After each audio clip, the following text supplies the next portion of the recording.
Ilang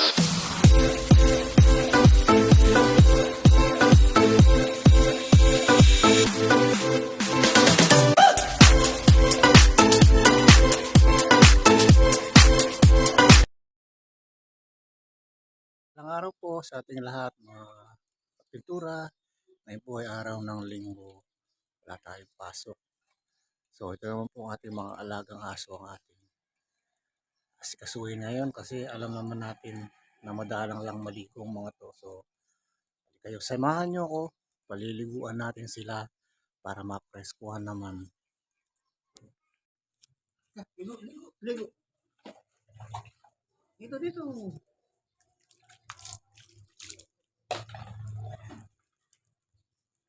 Preskuhan ka. Hindi ka naliligo eh.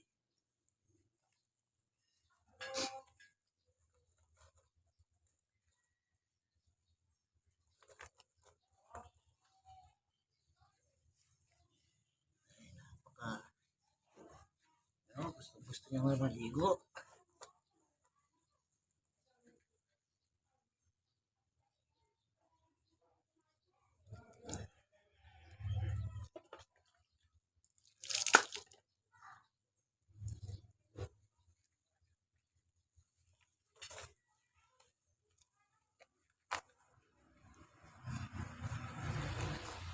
Yes, ko siya.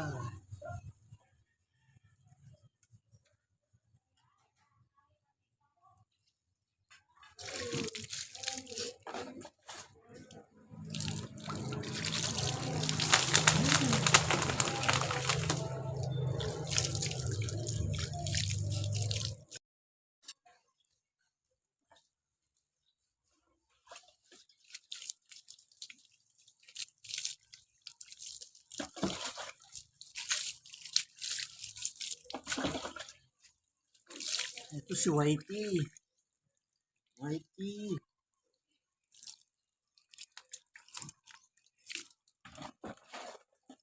Lolo Whitey nagbibigay.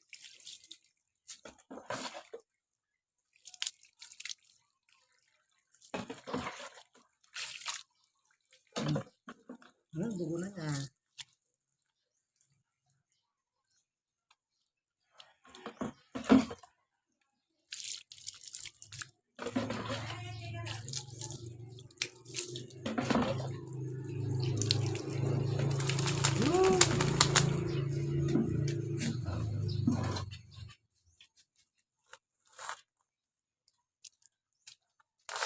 So yan guys, so na-press ko yung ating alaga, si Whitey. Yan. Yung isa naman niya ang papaliguan natin. So, nag-iipon tayo ng tubig. Medyo mahina yung tubig dito sa amin ngayon. So, di kayo, tingnan natin yung ating mga pananim dito. Yan o.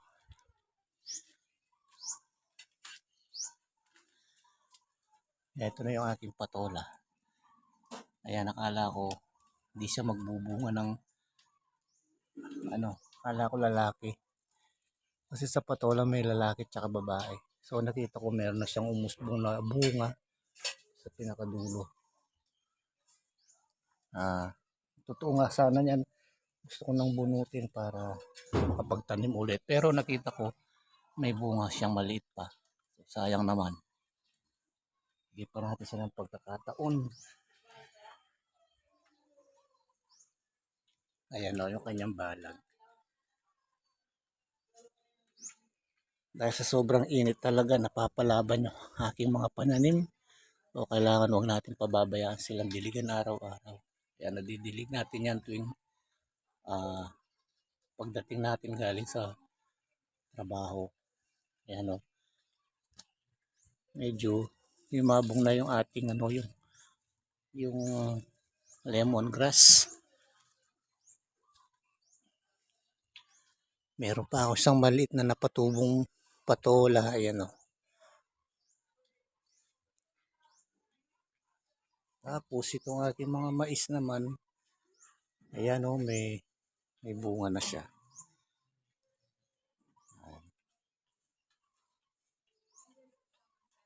Ito po. So ito, mais lang po ng ano to yung kulay pula para sa manok. Pero siguro pwede naman pong gulayin yan pagka bata pa. Na pwede pang anuhin, iluto. Tapos guys, ito namang aking mga talong na to, yung kulay bilog na kulay puti. Ano pala to, ano yung buhay nila matagal. Basta alagaan mo lang, didiligan, magbubunga ulit. Matagal na yung mga yan. So yan, napabunga, napaayos din natin ulit.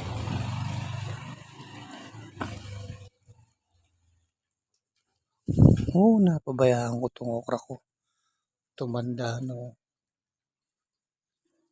Itong upo, medyo matagal bago sila umakyat oh. Sana matuloy yan, mahahabang bunga nila.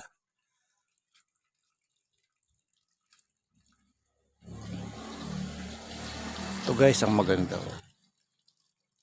Ang ating mga nakasabit na talong. Yan ang ganda na ito. Ganda ng usbong.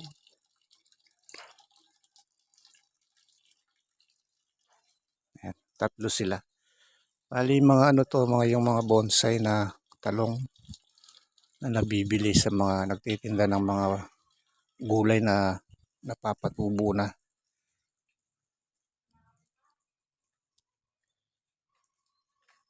Tapos, ganyan nyo guys oh. Daming bunga ng aking ampalay oh.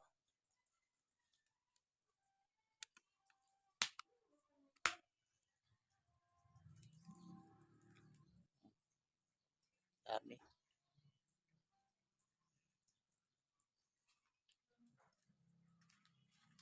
Ito.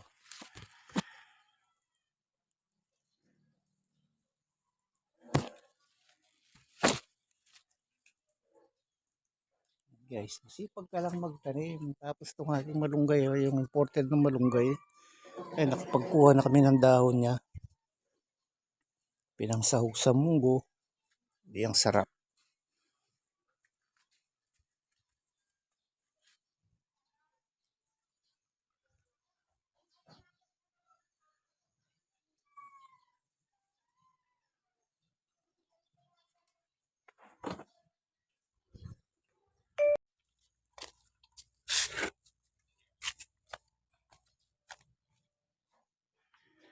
Buka.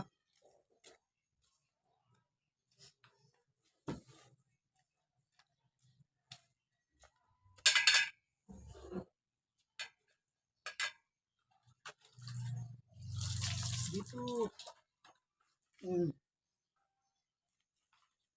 Dito pa ni Whitey.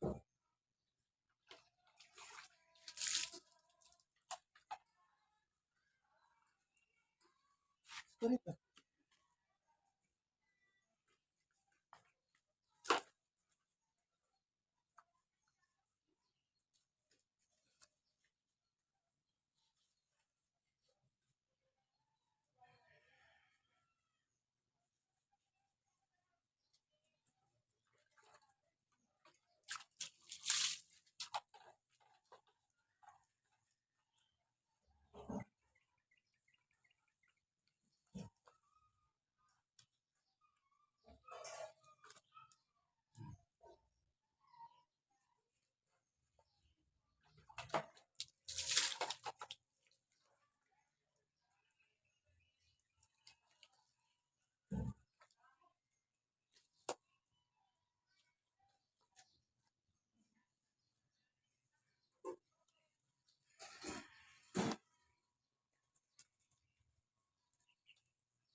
Pero presko ka.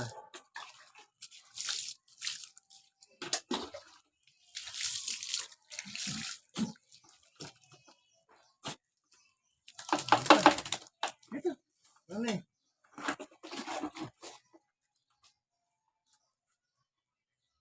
Ito.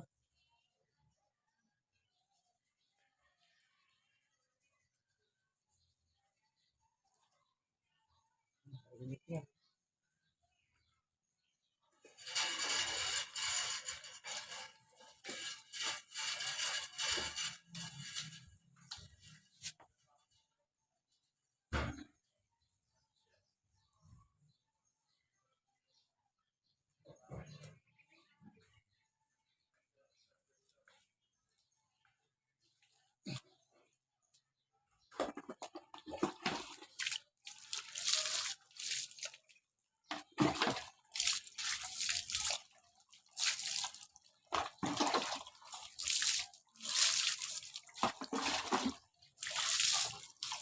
Yan.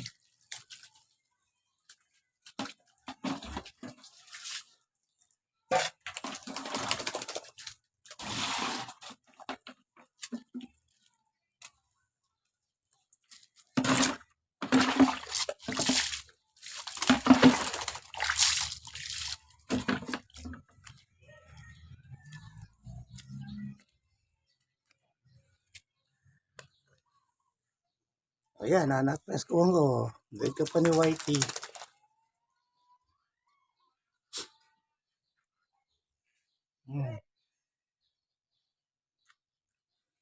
Preskuhan siya.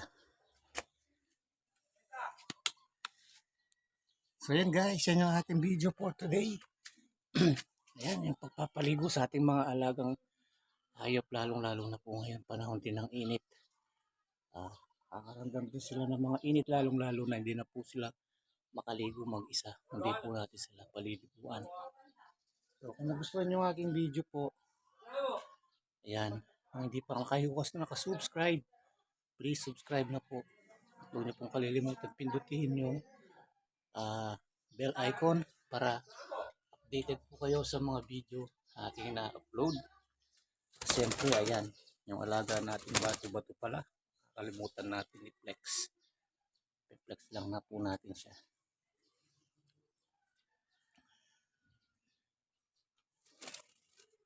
So yun guys, nahuli lang po natin yung nung bata pa, di pa marunong lumipad. Halos habulin siya ng pusa. Nagipaghabulan ako sa pusa. So, tamang-tama ako naman po nakauna doon sa pusa. Nakuha natin siya. Na hindi pa siya marunong lumipad. So, ngayon, yan, nandyan lang siya. Kinulong natin. Lumaki na siya dyan. Yan. Mahirap lang palayain, nakakalungkot. Pero yun lang po ang tama. Yan ang aking bato-bato. Yan po yung ating video for today. Magandang araw po sa inyong lahat. Araw po ng linggo ngayon. Ang oras po natin ngayon ay alas 7:30 ng umaga. Shout out po sa lahat and God bless po sa lahat ng mga sumusuporta dyan. Thank you po ng napakarami. Wait, tapos ka na. Ayan, ano ka na? Presko ka na. Mamaya huwag kang magbibigay. Kasi sa araw wala silang pagsilungan po konti lang. Nilipat na lang namin sila mamaya. Ayan, dyan ka lang ha. Yung isa naman si Brownie. Yun. Nagintay si Brownie oh.